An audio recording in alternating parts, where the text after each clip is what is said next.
good evening, or late afternoon. Let's talk about fear. Fear is spelled F-E-A-R, which in truth means false evidence appearing real. That's why I always say when fear knocks at the door, I opened it, and there is usually no one there. And if there is, what I do is I open up a big can of whoop ass on them. And I end the situation then and there. I do the thing I ought to do at the time I ought to do it, which, by the way, is the chief lesson in life. I fear nothing, not even death, because I know the body only dies. The consciousness or the soul or the real you, the higher self, does not die. It does not go to hell. It may pass through the shadow of the valley of death. Big deal. I've been there before. And as I walk through, I'm aided by my Heavenly Father, my Heavenly Mother, the teacher of righteousness, the Gnostic Master and Lord of the Magi, who you call Jesus, and of course my higher self, the real me. Andrew Jackson once said, "Never take counsel of your fears." In fact, it was in the Battle of 1812 when one of his generals came up to him and said, "General Jackson, we're outnumbered 5-1. He looked at that general and said, "General, never take counsel of your fears, and don't fire until you see the whites in their eyes."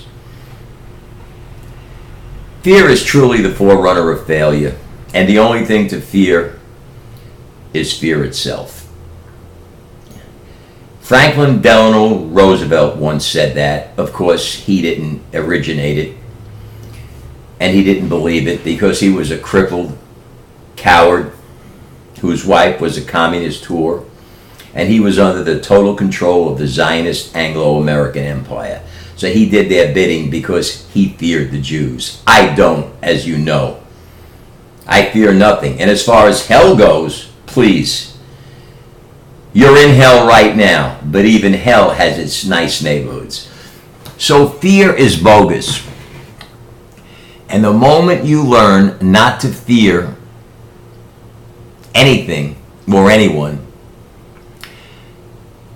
then you've entered the gates of Freedom Land, or as the wise call, Phoenix Land, or vice versa. The most dangerous prison in the world is the fear of what others think about what you say or do. I don't give a damn.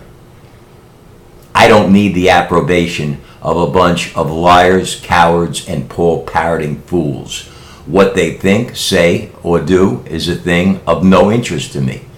The opinions of these lesser subhumanoid, politically correct buttheads are of no interest to me. I suggest that you get... Now, I'm not asking you to wait till next Christmas, but I suggest that you get a pair of these. You should have asked Santa for them because that's what most Americans, at least 80% of them, need. In fact, the new American male is a nauseating thing. Yes, I said thing. He's a robo-sapien, a coward, a stupipede, or as H.G. Wells predicted he would become in his great novel The Time Machine, an Elohai, an emasculated, Judaicized, sexless thing. Friends, you gotta get rid of fear. Many of you out there know my meaning. The rest of you are suffering from severe disorders of cognitive dissonance, which is the inability to accept anything new, and also Stockholm Syndrome, which is the conditioning by your slave masters into making you love them no matter what atrocities they commit upon you.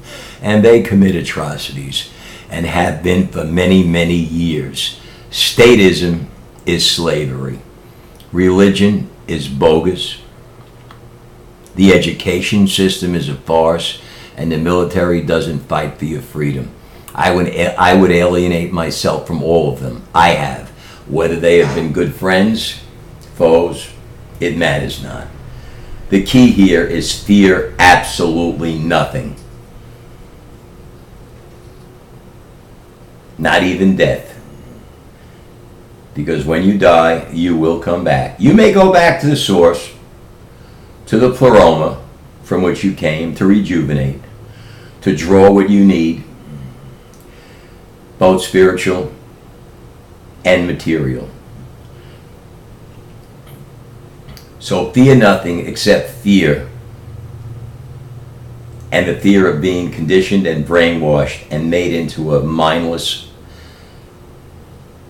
slave by your so-called rulers. I have no rulers, and I suggest you do the same. Fear no ruler and become your own ruler. Master yourself. That's all, folks.